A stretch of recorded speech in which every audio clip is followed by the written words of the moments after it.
میرے محترم بھائیوں اور بزرگوں، مجھ کو حکم کیا گیا ہے کہ میں کچھ بیعت اور سلوک طریقت کے متعلق عرض کروں۔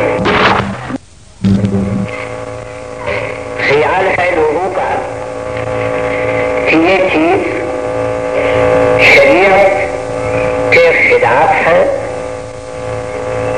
اور اس چیز کی تعلیم آقا انعامدار حضرت محمد صلی اللہ علیہ وسلم نے نہیں کی، اور چونکہ جو لوگ طریقت اور تصوف کے ذمہ دار ہیں ان کی حرکات اور سکنات، ان کے افعال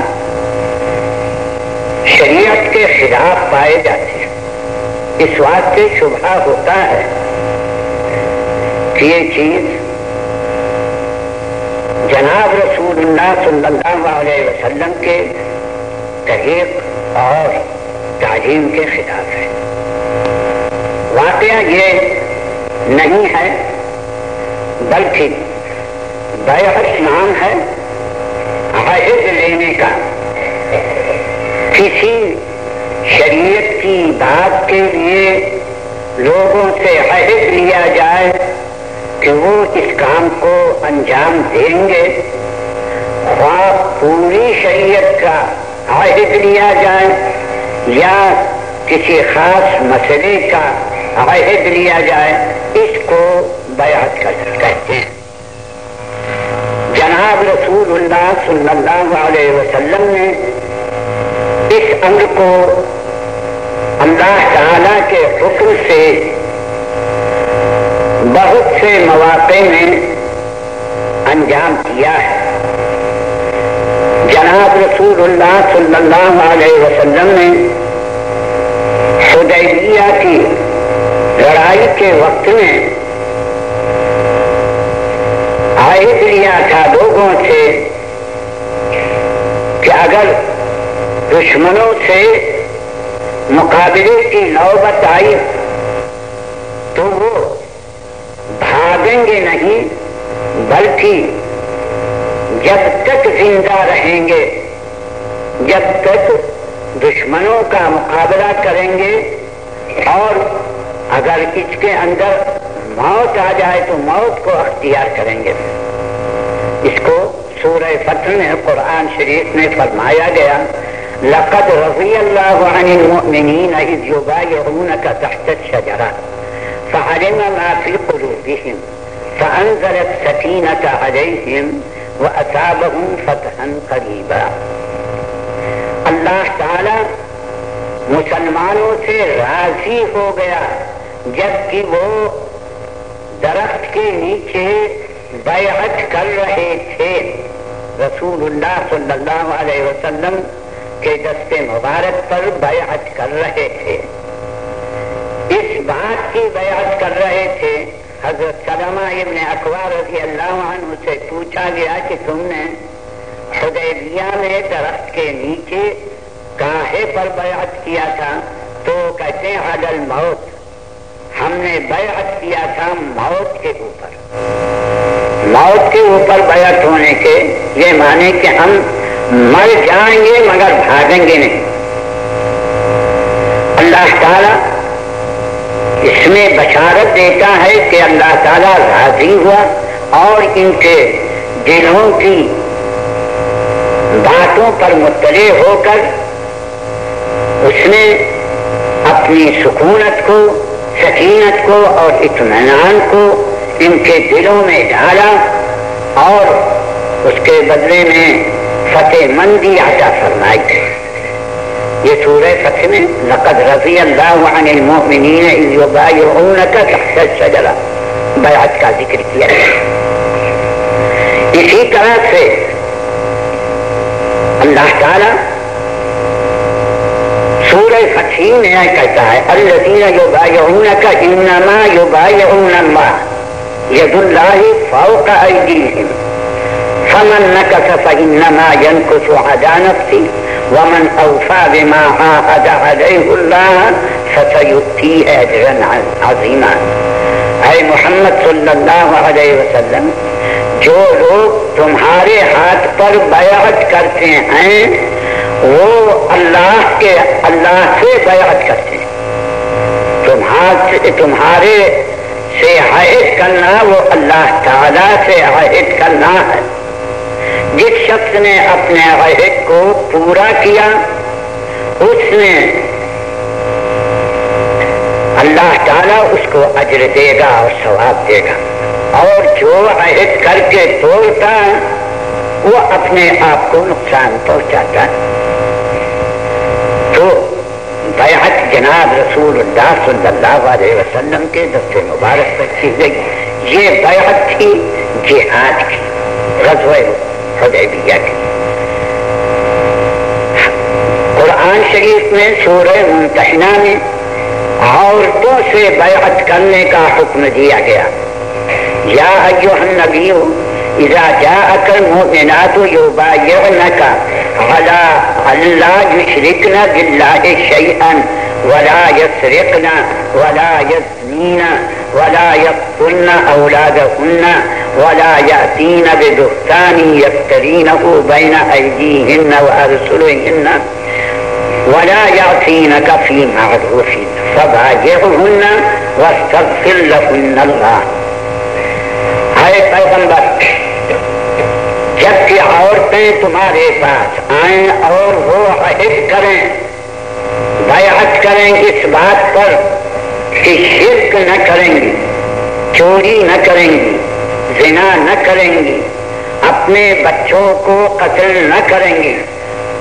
زمانے جاہلیت میں عادت تھی کہ اپنے بچوں کو مرد اور عورت، ماں اور باپ قتل کر دیتے تھے، اس وجہ سے کہ اس بچے کے پالنے میں خرچ بہت کچھ پڑے گا، خشیت املاق، فقر کی وجہ سے، اور اسی طرح کسی پر بہتان نہ باندھیں گی۔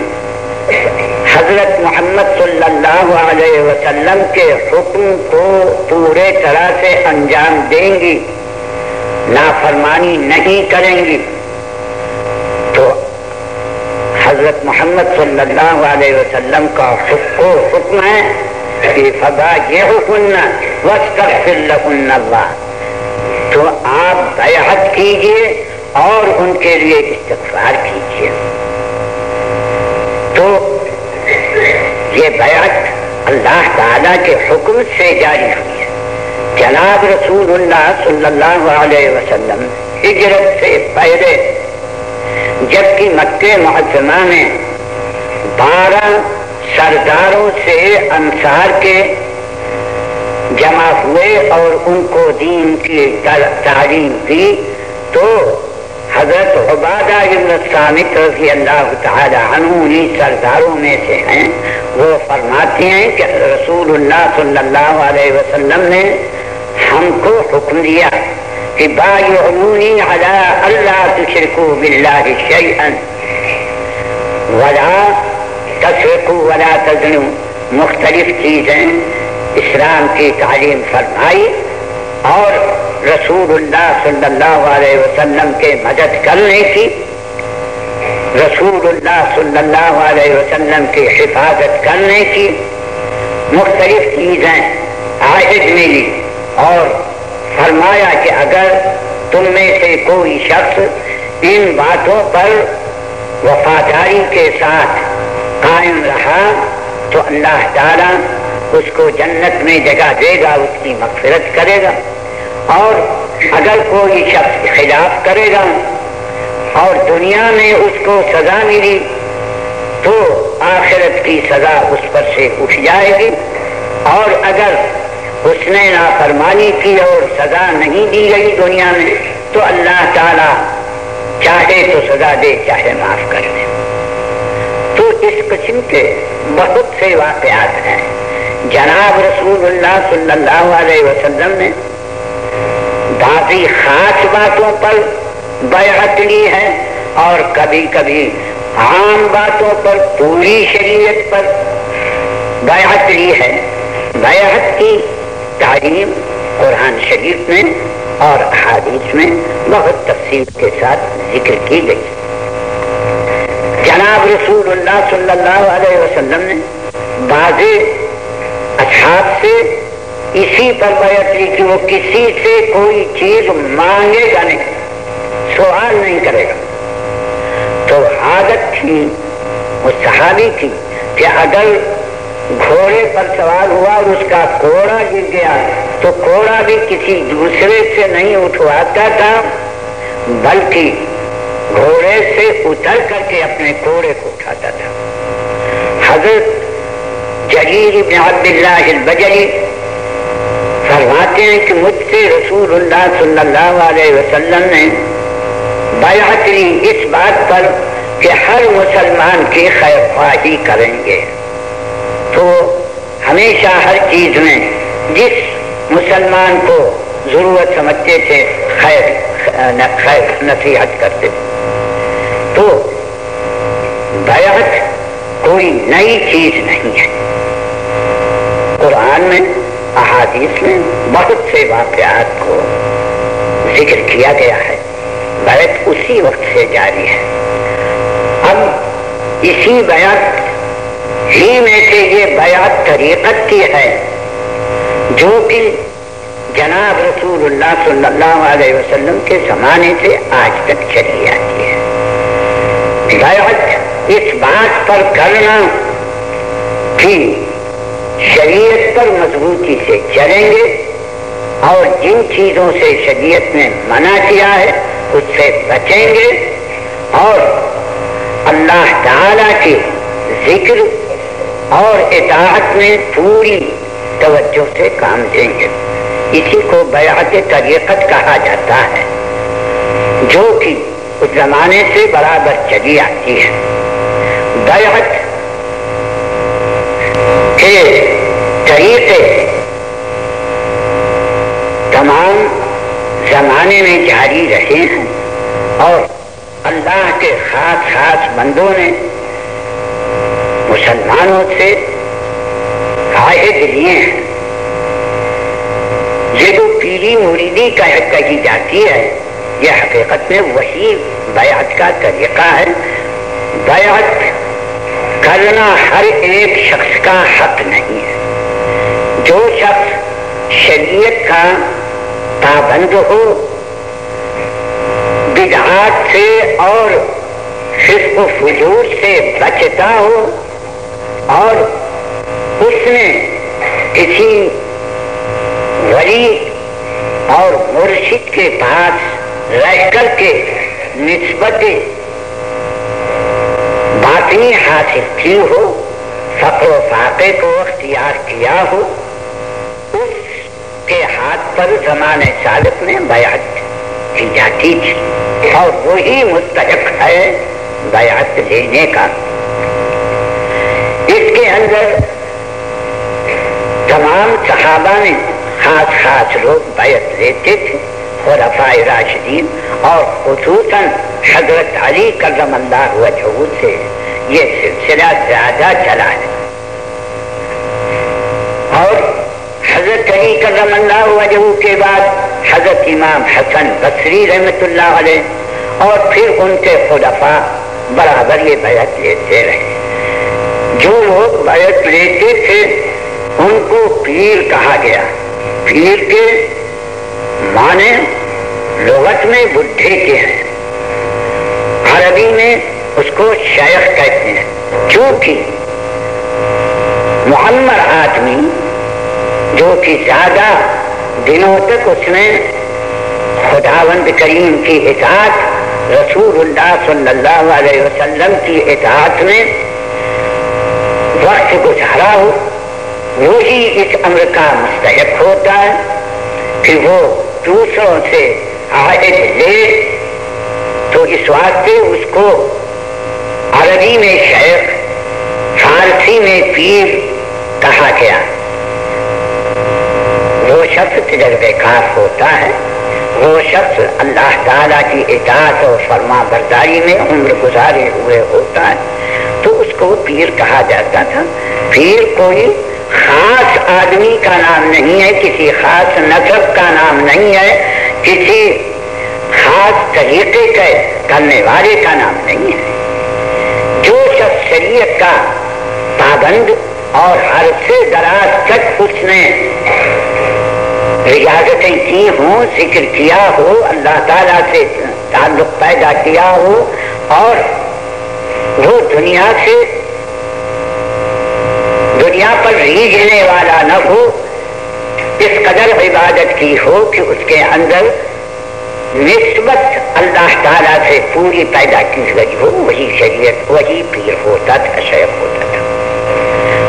مگر عرصے زمانہ گزر جانے کے بعد جس طرح سے ہر جماعت میں کھوٹے اور کھڑے ہوتے ہیں علم ظاہر میں، اور دوسری جماعتوں میں بھی کھوٹے اور کھڑے ہوتے ہیں، اسی طرح سے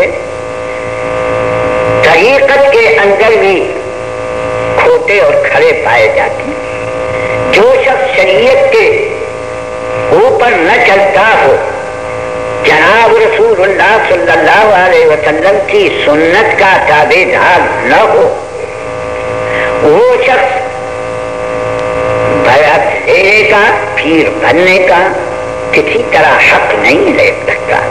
قرآن شریف میں فرمایا گیا، یا ایھا الذین آمنوا اتقوا اللہ وکونوا مع الصادقین، اے ایمان والو خدا سے ڈرو اور سچوں کے ساتھ رہو۔ تو پیر بنایا جاتا ہے سچا، جو کہ اللہ تعالیٰ کے ساتھ بھی سچا ہو اور اللہ تعالیٰ کے بندوں کے ساتھ بھی سچا ہو، جس کے اندر دغل، فصل، مکر، ہیلا وغیرہ نہ پایا جاتا ہو، اللہ تعالیٰ کی سچی تابع داری کرتا ہو، اس کو کہا گیا کہ کونوا مع الصادقین، ان کے ساتھ رہو۔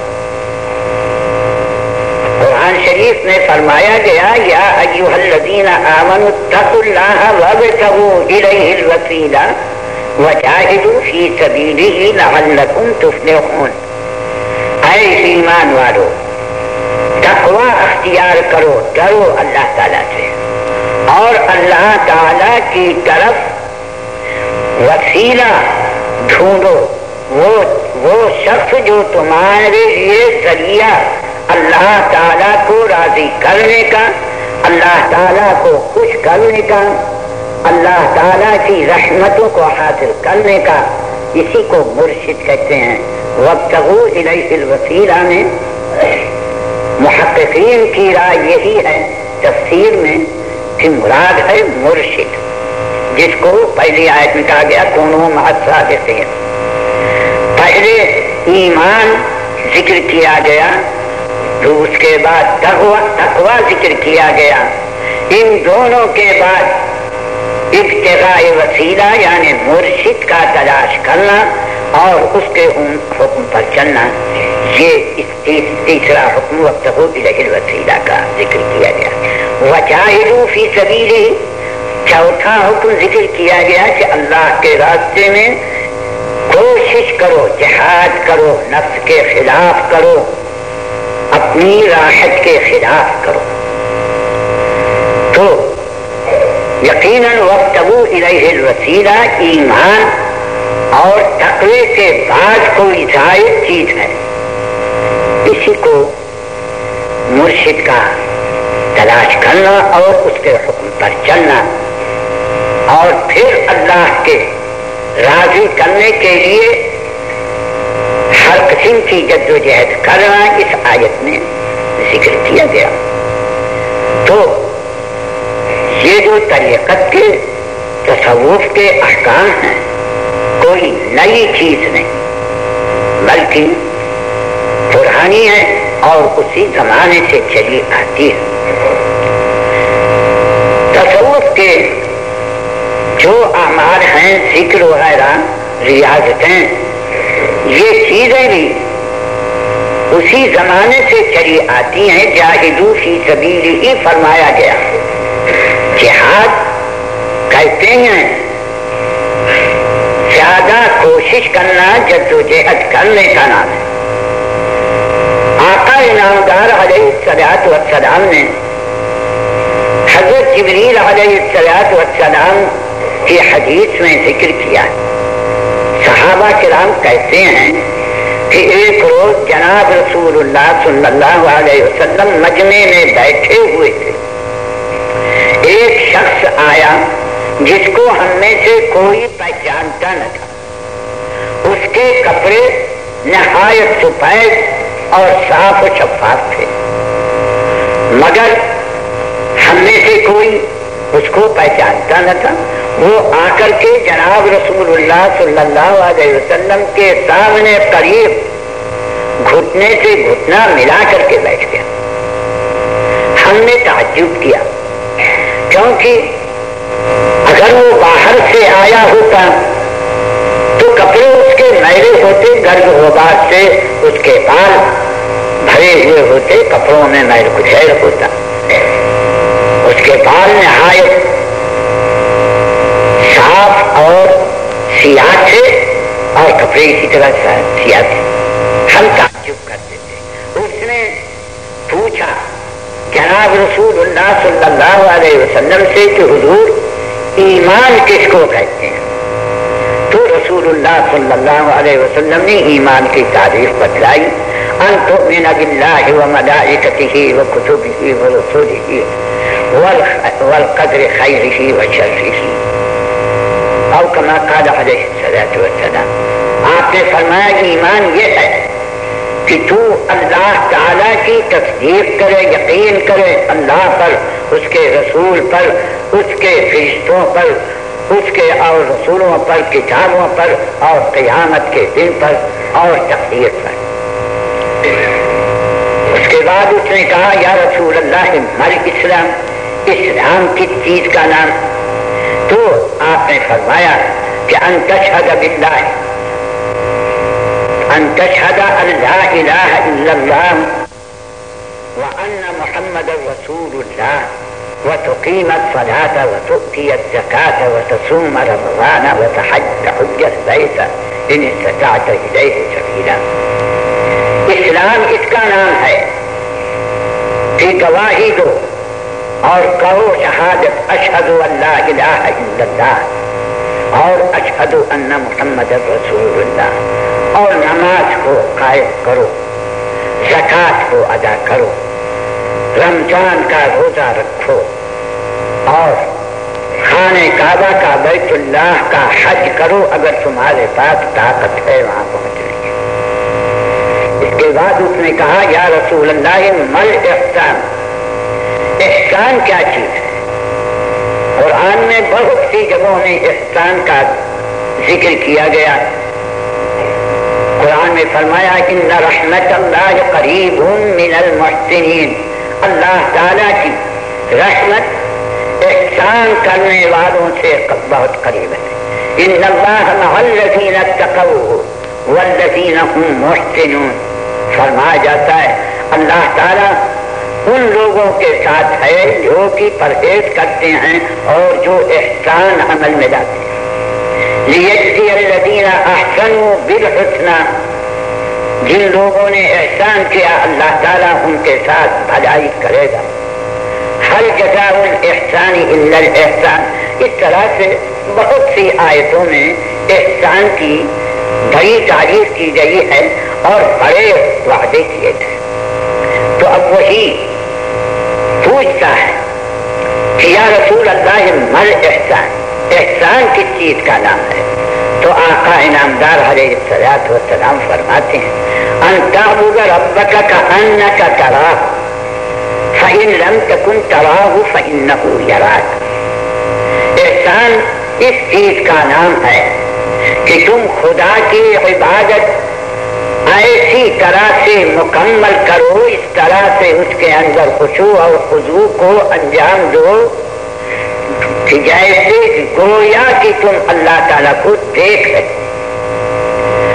مزدور، نوکر، غلام جب اپنے آقا کو، مالک کو دیکھتا ہے تو اس کی اطاعت اور فرما برداری میں کسی قسم کی کوتاہی نہیں کرتا.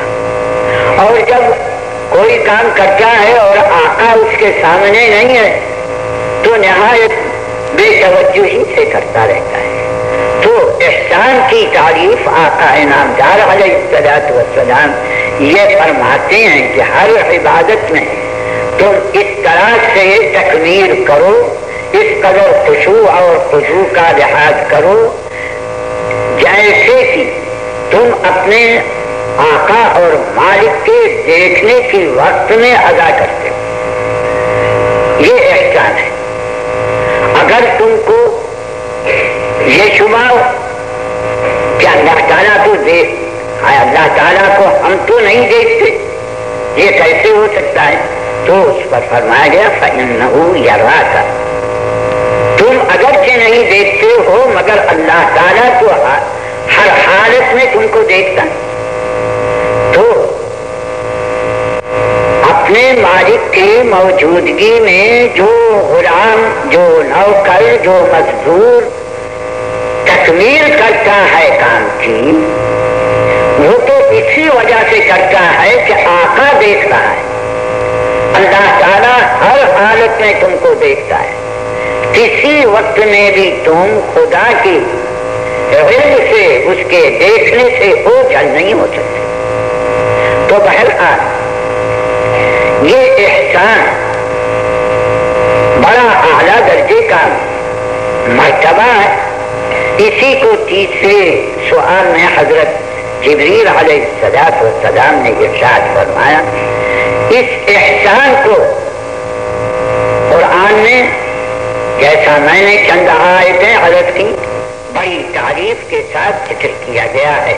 للذین احسنوا الحسنى وزیادہ، جو جن لوگوں نے احسان کیا، انجام دیا، ان کے ساتھ میں اللہ تعالی نہایت عمدہ ثواب دے گا اور زیادتی دے گا.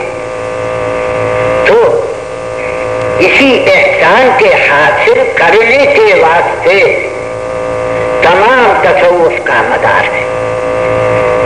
آقا انعامدار علیہ الصلوۃ والسلام کے زمانے میں یہ احسان حضرت محمد صلی اللہ علیہ وسلم کی مجلس میں حاضر ہونا، ایمان کے ساتھ حاضر ہونے سے یہ بات حاصل ہو جاتی ہے.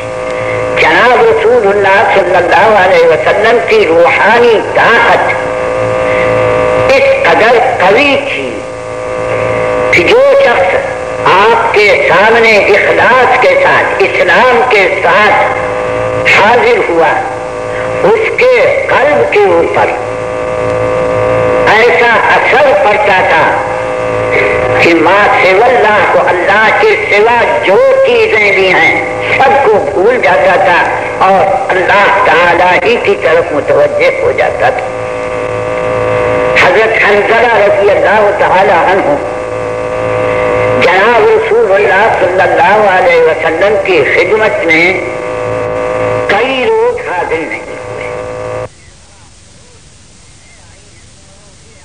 جناب رسول اللہ صلی اللہ علیہ وسلم کی خدمت میں کئی روز حاضر نہیں ہوئے.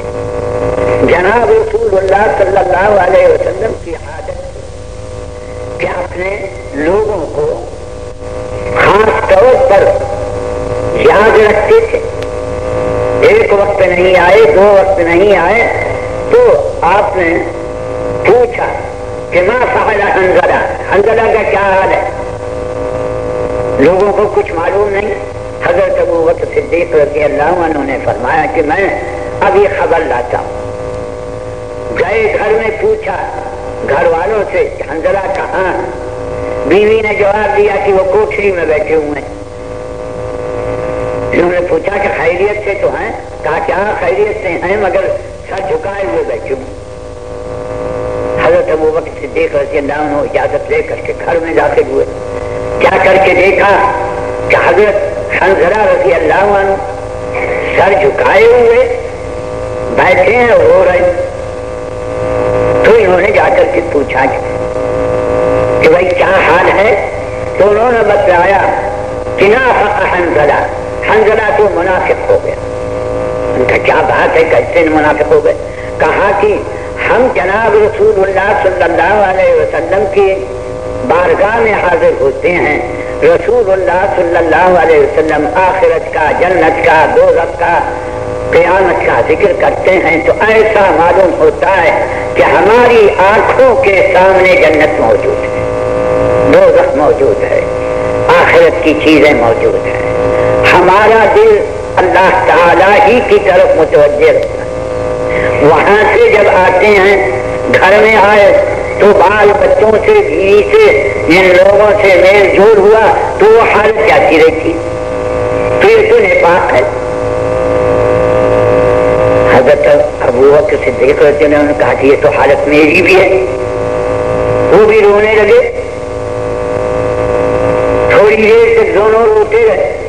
اس کے بعد حضرت ابو بکر صدیق رضی اللہ عنہ نے فرمایا کہ ہمارے لیے تمام باتوں کا حل کرنے والا ہمارے آقا حضرت محمد صلی اللہ علیہ وسلم. چلو یہاں بیٹھنے سے کچھ نہیں ہوتا, رونے دھونے سے کچھ نہیں ہوتا, چلو آقا انعامدار علیہ الصلوۃ والسلام سے اپنی حالت عرض کریں.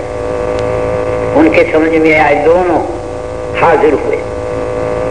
جناب رسول اللہ صلی اللہ علیہ وسلم کے سامنے تمام حالت عرض کی تو آقا انعامدار علیہ الصلوۃ والسلام فرماتے ہیں کہ تم جیسے کہ میری حضوری میں ہوتے ہو, میری مجلس میں ہوتے ہو, اگر اسی طرح تم ہر وقت میں رہو تو تمہارے بستروں پر فرشتے آ کر تم سے مصافحہ کیا کریں.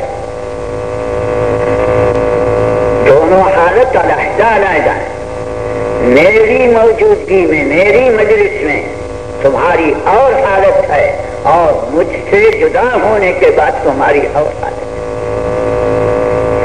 جیسے سورج کے سامنے جو چیز آئے گی وہ چمکدار ہو جائے گی, اس پر روشنی پڑ جائے گی, اس پر دھوپ اور نور آ جائے گا, اور جہاں علیحدہ ہوئے تو وہ روشنی جاتی رہے گی.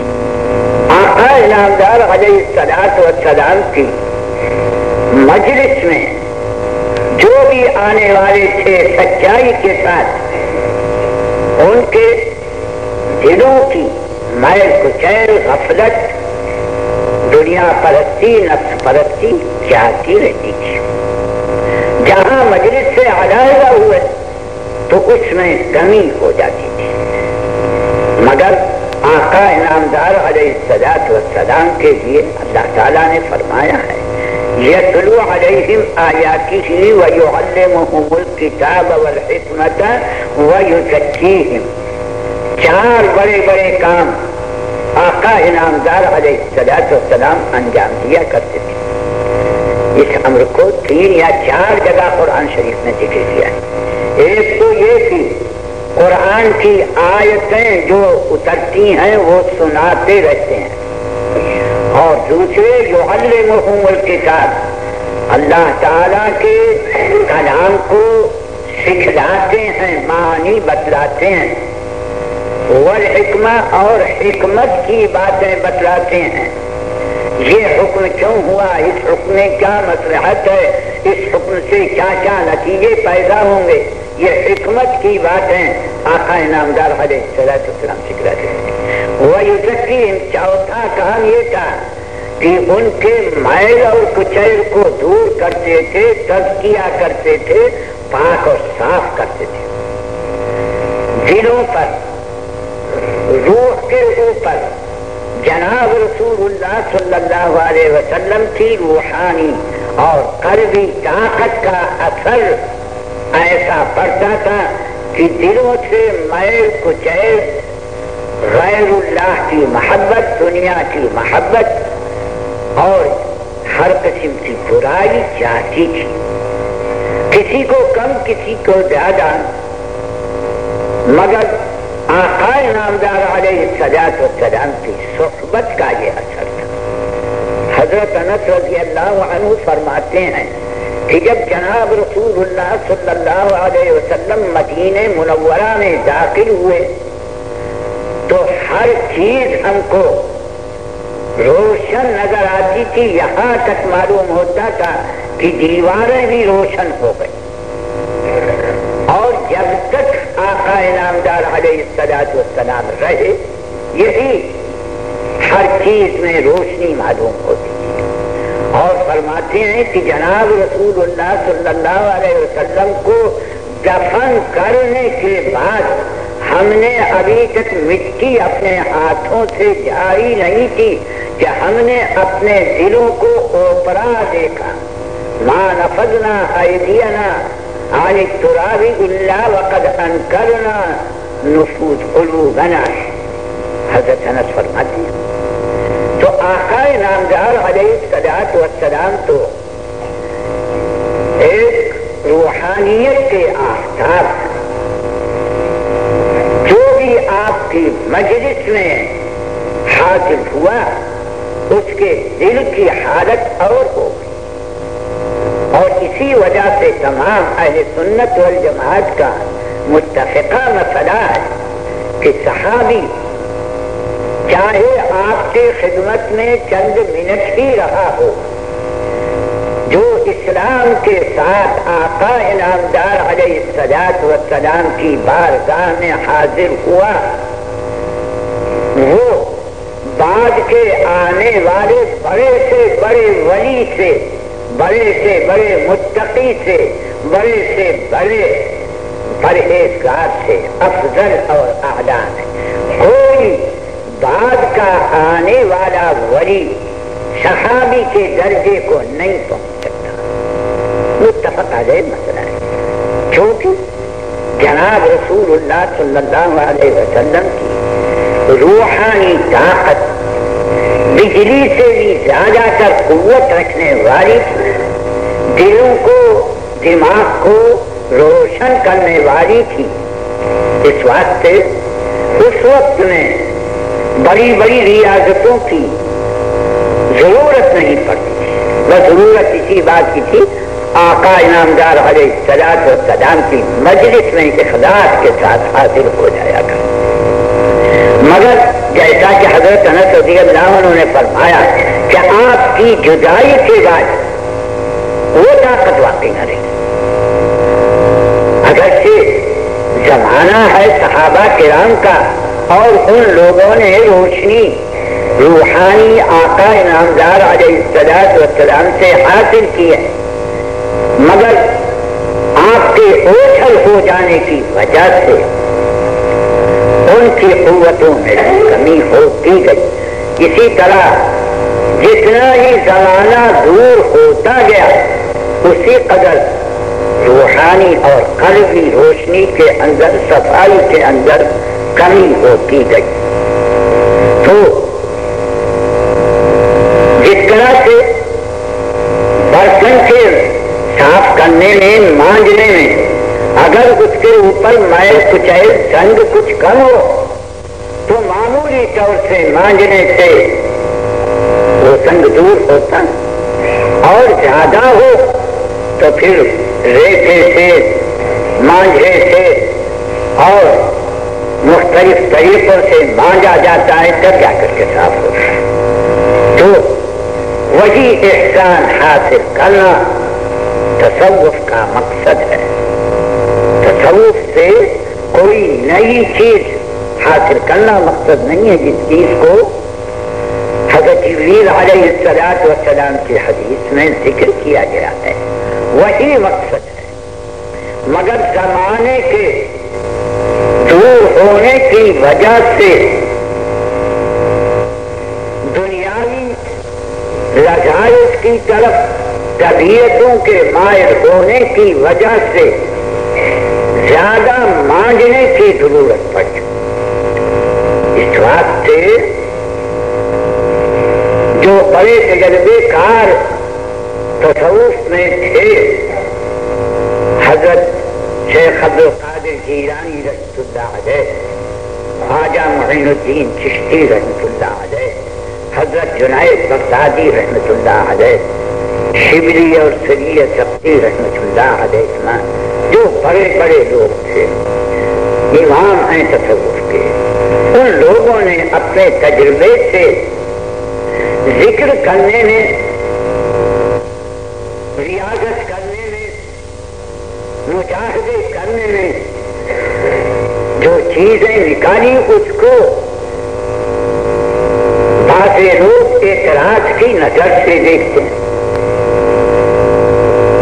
جو ذکر نقشبندیہ طریقے میں، قادریہ طریقے میں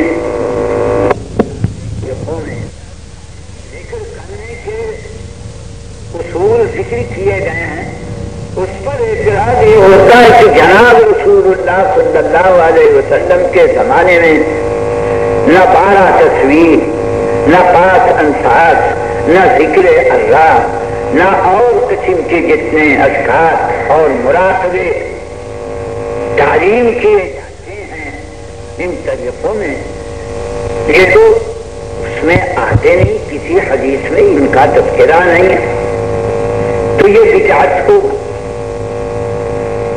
یہ شبہ لوگوں کو پڑتا ہے اور اس پر لوگ اعتراض کرتے ہیں، مگر یہ غلط چیز ہے۔ جناب رسول اللہ صلی اللہ علیہ وسلم کے زمانے میں جہاد کے لیے تلواروں کا، تیر اور کمان کا، نیزے کا تذکرہ آتا ہے۔ آپ کے زمانے میں بندوقوں کا، توپوں کا، مشین گنوں کا، ہوائی جہازوں کا، گریڈ لاش کا، سمبرین کا، بم کا اور آرٹیشن بم کا، ان چیزوں کا کوئی تذکرہ نہیں۔ آج اگر مسلمانوں کو شرعی جہاد کرنے کی نوبت آئے اور آتی رہی ہے تو کیا آج آپ یہی کہیں گے کہ فقط تلوار سے جنگ کرنی چاہیے؟ جہاد فقط تلوار سے، فقط نیزے سے، فقط اس تیر اور کمان سے جو آقا انعامدار علیہ السلام کے زمانے میں تھا، اسی سے مقابلہ کرنا چاہیے؟ اگر ایسا کرو گے تو دشمن اپنی مشین گنوں سے اور توپوں سے دور ہی سے ہم کو فنا کر دے۔ ہم کو جیسے وہ ہتھیار مہیا کرتا ہے، ہم کو ویسے ہی ہتھیار مقابلہ کرنے کے واسطے تیار کرنے چاہیے۔ اسی واسطے اللہ تعالیٰ نے بھی فرمایا وہاں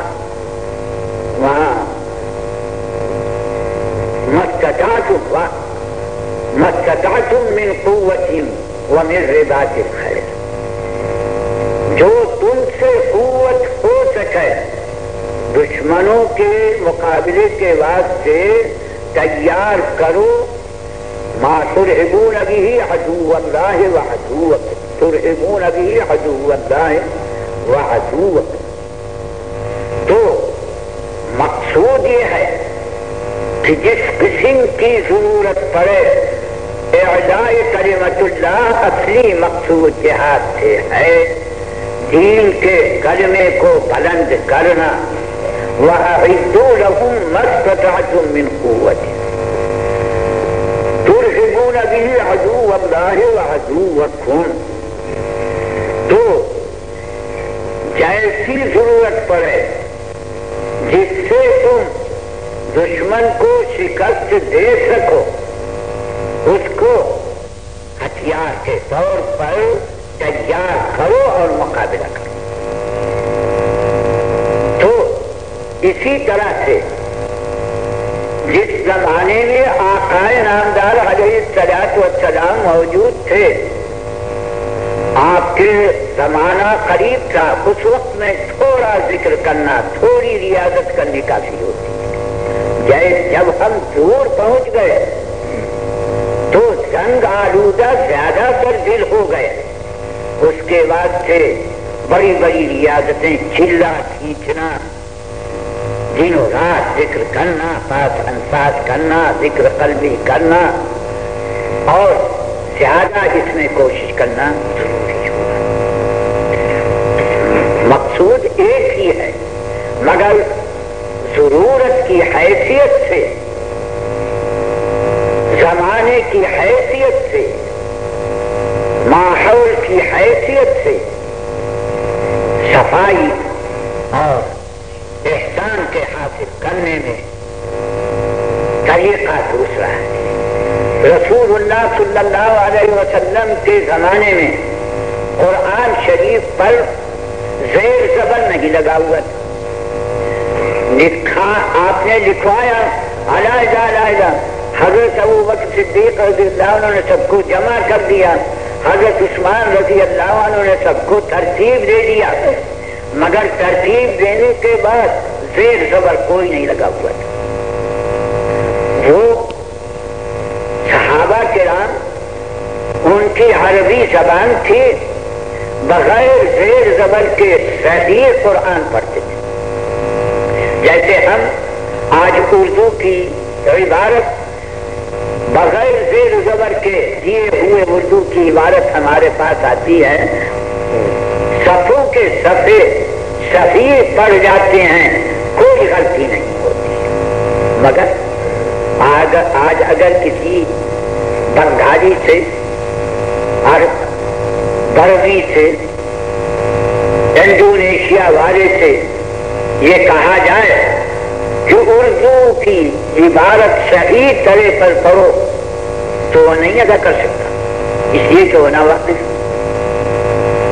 تو اسی طرح سے آج ہم اگر قرآن میں زیر زبر نہ لگا ہو، اگر نقطے نہ لگے ہوں تو ہم بغیر کے پڑھ نہیں سکتے، صحیح نہ پڑھیں۔ تو حضرت عثمان رضی اللہ عنہ نے یہ جو جمع کیا قرآن، اس میں نہ زیر ہے، نہ زبر ہے، نہ پیش ہے، نہ جزم ہے، نہ بے کے نیچے ایک نقطہ ہے، یہ کے نیچے دو نقطے ہیں، تے کے اوپر دو نقطے ہیں، یہ کچھ نہیں۔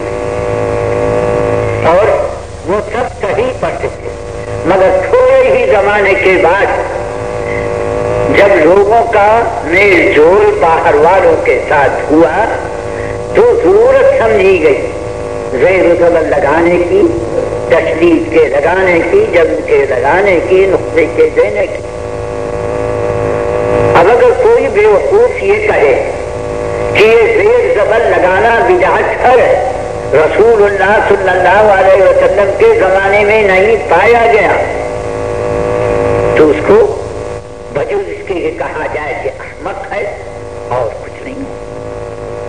وہ تو اس ضرورت کی بنا پر ہم کو حکم ہے قرآن کی تلاوت کرنے کا، اس کے معنی سمجھنے کا، مگر تلاوت قرآن کی اس زمانے میں بغیر زیر زبر کے ہوتی تھی۔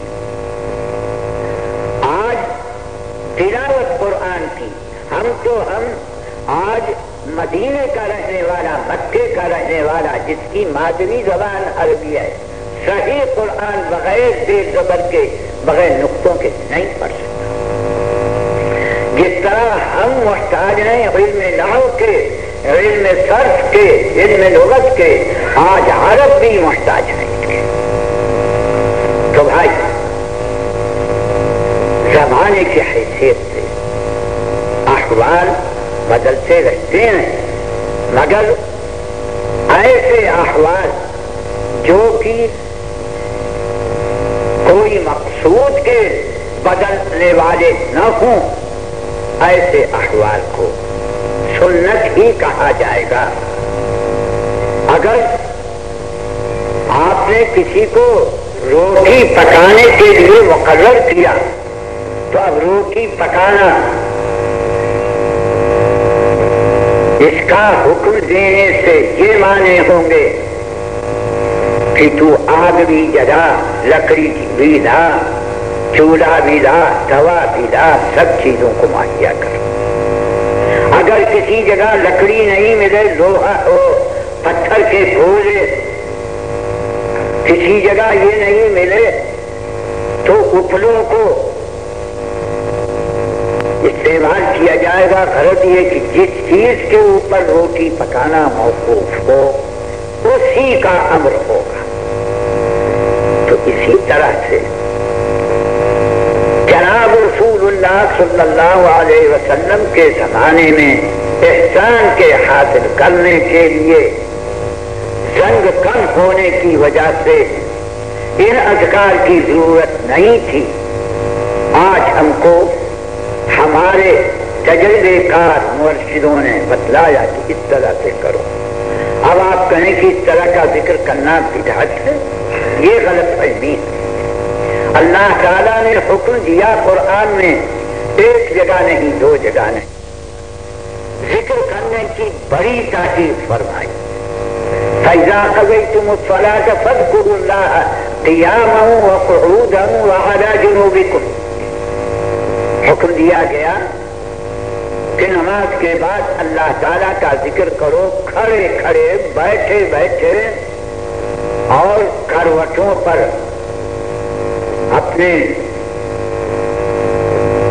کروٹیں لیتے ہوئے. کوئی حد نہیں، قید نہیں لگائی گئی. ذکر کرو لفظ اللہ کا یا لا الہ الا اللہ کا یا سبحان اللہ کا، ضرب کے ساتھ کرو یا بلا ضرب کرو. قرآن شریف میں فرمایا گیا یا ایھا الذین آمنوا اذکروا اللہ ذکرا کثیرا، اے ایمان والو اللہ کا بہت ذکر کرو.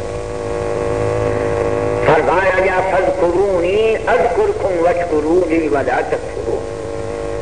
تم میرا ذکر کرو، میں تم کو ذکر کروں گا، تم کو یاد کروں گا، تم مجھ کو یاد کرو.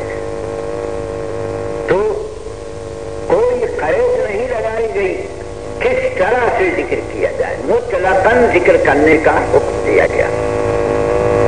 اب اگر ہم نے، ہمارے بڑوں نے، تجربے کار لوگوں نے یہ کہا کہ ذکر کرو سانس کے ساتھ، ذکر کرو دل میں، دل کے ساتھ، روح کا ذکر، سر کا ذکر، خفی کا ذکر، تو یہ کوئی چیز بھی بدعت نہیں ہوگی، کیونکہ مطلقاً جیسے حکم دیا گیا تھا جہاد کرنے کا کہ دشمن کی طاقت کو کمزور کرنے کے لیے، اسلام کی حیبت کو بچھلانے کے واسطے جہاد کرو. ترہبون بہ عدو اللہ وعدوکم، چاہے تلوار سے ہو، چاہے تیر سے ہو، چاہے توپوں سے ہو، چاہے مشین گن سے ہو، جس طریقے سے تم اس بات کو انجام دے سکو.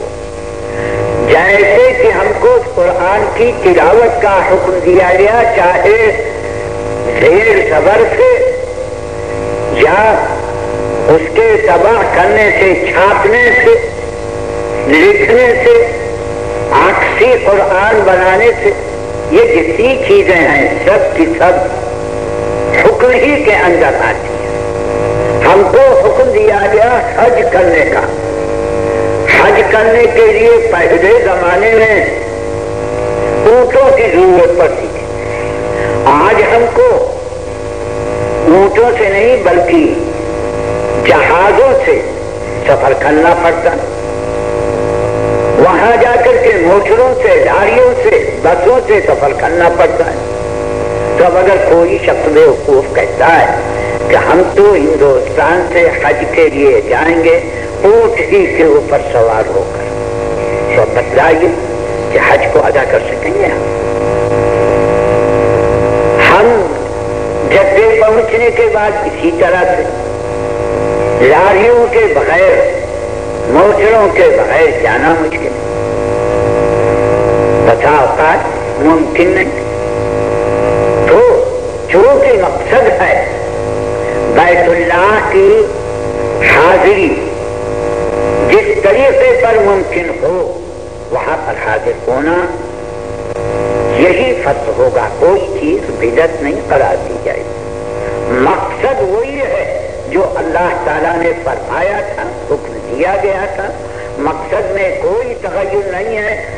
زمانے کی ضرورتوں کی حیثیت سے وسیلوں میں فرق پڑ گیا، ذریعوں میں فرق پڑ گیا. تو میرے بزرگوں، آج یہ کہنا کہ سلوک میں، تصوف کے اندر جو باتیں صحیح ذکر کی گئی ہیں وہ بدعت ہیں، یہ غلطی ہے، وہ سب کے سب معمور بھی ہیں، وہ حکم ہے چھوڑ۔ تو اصلی مقصد اس کے اندر تصوف کے اندر احسان کو حاصل کرنا ہے۔ احسان کے حاصل کرنے کے لیے جو طریقے خلاف شریعت نہیں ہیں جب عمل میں لائے جائیں گے تو وہی شریعت کا حکم ہوگا۔ ہاں اگر کوئی طریقہ ایسا کرتا ہے، ایک شخص کہتا ہے کہ مجھ کو تو اللہ تک پہنچنے کے واسطے قوالی چاہیے، ڈھول چاہیے، مجیرا چاہیے، لوگوں گانے والے چاہیے، یہ چیزیں ایسی وہ اختیار کرتا ہے جو کہ شریعت کے خلاف ہے۔ جناب رسول اللہ صلی اللہ علیہ وسلم نے اور صحابہ کرام نے ان چیزوں کی ممانعت کی ہے۔ تو جو چیزیں ممانعت کی نہیں ہیں وہ تو اصل سنت میں داخل ہوں۔ اب بیعت کے متعلق یہ خیال کرنا کہ یہ خلاف شریعت ہے، بالکل غلط چیز ہے۔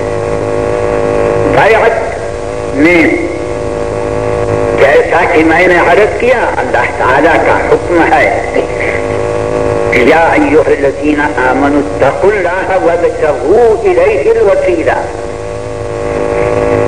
تم وسیلے کو، جس سے کہ وسیلہ اسی چیز کو کہتے ہیں کہ اس کے ذریعے سے کوئی کامیابی ہو سکے۔ جو شخص واقف ہے کسی راستے کا اس کو ساتھ لینا سفر کرنے کے لیے ضروری ہے۔ آقا نامدار علیہ الصلوۃ والسلام ہجرت کرتے ہیں مکہ معظمہ سے مدینہ منورہ کو، تو عبداللہ ابن قریظ الجیلی کو جو کہ کافر تھا مگر راستے سے واقف تھا اس کو ساتھ لیتے ہیں۔ حضرت ابوبکر صدیق رضی اللہ عنہ نے پہلے سے دو سانڈلیاں، دو اونٹنیاں جو نہایت مضبوط تھی پہلے سے خریدی اور خرید کر کے عبداللہ ابن قریظ جو کہ راستے کا بہت بڑا ماہر تھا اس کے پاس رکھا اور کہا کہ ان اونٹنیوں کو اچھے سے اچھا چارہ کھلاؤ اور ہم کو جب ضرورت ہوگی اپنے سفر کے واسطے ان اونٹنیوں کو لیں گے اور تجھ کو ساتھ لے کر کے سفر کریں گے۔ اب جناب رسول اللہ صلی اللہ علیہ وسلم کو ہجرت کرنے کے لیے رہبر کی، رہنما کی راہ دکھلانے والے کی ضرورت پڑی۔